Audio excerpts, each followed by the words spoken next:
In today's video, I'm going to talk about a subject that has been a real bane in my life, and that is childcare costs. Childcare costs in the UK are the highest in the developed world.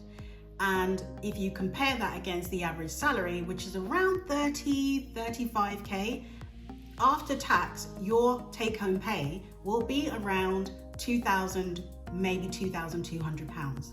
Now, the average cost of childcare in the UK is about £1,500. It can be higher in many places.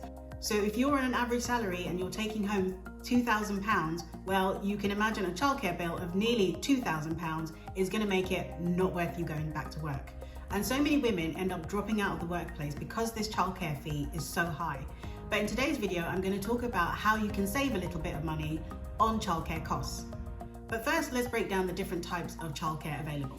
Most children in the UK, if they go to a childcare setting, they typically will either go to a childminder, which is in-home care for those of you who are not in the UK, or they go to a nursery, which is daycare, again, if you're not in the UK. So typically children at the age of 4.5 will go to school. So your childcare bills can start from the time that you go back to work to the time that your children go to school. That can be anywhere between 4 years to 5 years of nursery childcare fees that you have to factor in. The other form of childcare is if you're very lucky and you have grandparents who are willing to look after your child, then that is what I call the ideal circumstances, where you have a trusted family member who can look after your child while you go to work. Alternatively, you can pay family and friends to look after your children. It would be entirely informal, but that would be another way of saving money if you were able to do it at a slightly lower or zero fee. Now, obviously, cost of childcare will really depend on where you live. If you live in London, you'll have a much higher childcare bill than you would if you lived in a more rural part. The thing to bear in mind is that with all these childcare options, if you are not using family and friends, you will need to register for a childcare place as soon as your child is born, because there are fewer and fewer childcare spaces available. So it's important to register as soon as you think or know that you plan to go back to work after having your children. Now let's talk about how you can save a bit of money. So there are government schemes, and the first one that I recommend is to use the tax-free childcare.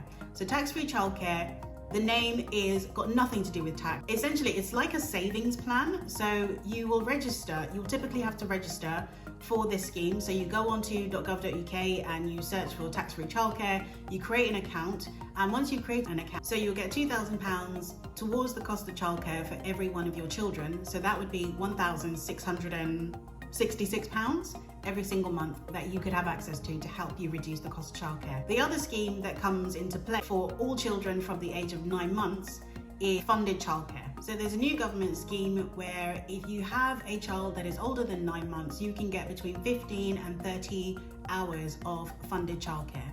Like with tax-free childcare, you have to be a working parent, but essentially it's another way to save on childcare costs. Now, there has been a bit of controversy because a lot of childcare providers have actually put up their fees in order to offset the cost of this poorly funded childcare scheme, but it does save some money. So for me personally, it saved me about £160, which is very helpful. So the thing to clarify with tax-free childcare and the new funded childcare hours is that you have to be a working parent, and there is an eligibility criteria where you must earn less than 100k net adjusted income. So if you are a higher rate taxpayer and you do earn over £100,000, then one of the ways you can reduce that tax bill is by paying into your pension. But we'll get into that in another video.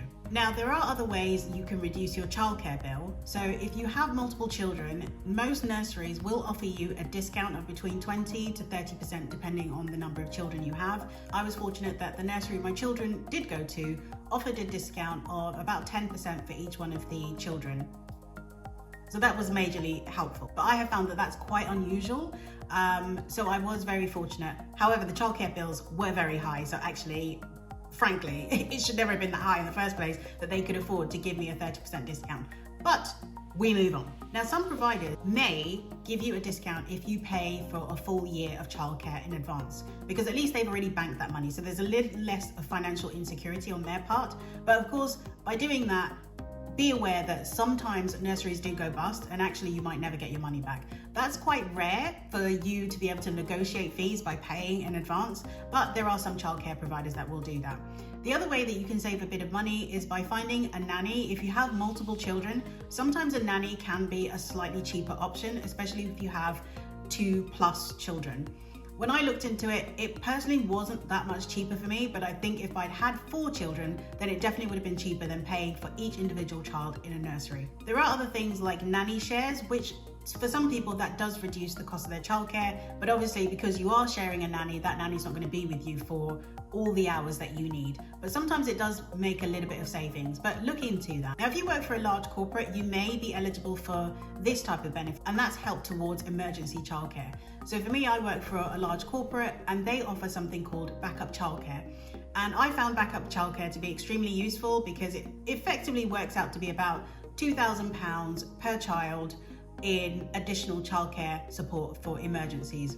Now, it can be emergencies or it can be like backup childcare. So for example, one of my children's grandparents used to do pickups for my child, but they then had to go into hospital and unfortunately couldn't do the pickups. So therefore I had to use backup childcare, and that saved me money. For slightly older children, if it's summer holidays or any of the many numerous holidays that children have in the UK, they can provide additional support to you for those periods where your child is not in school. So for example, you can hire a nanny or a childminder, or even ask for your child to go into a play setting, and that can save you money. So it could, depending on how many children you have, save you £2,000 per child. So there you have it. That's some of the ways in which I have saved on childcare costs. I hope this video has been helpful. Let me know other ways in which you have saved money on childcare costs, and don't forget to like and subscribe. Thanks for watching. Bye.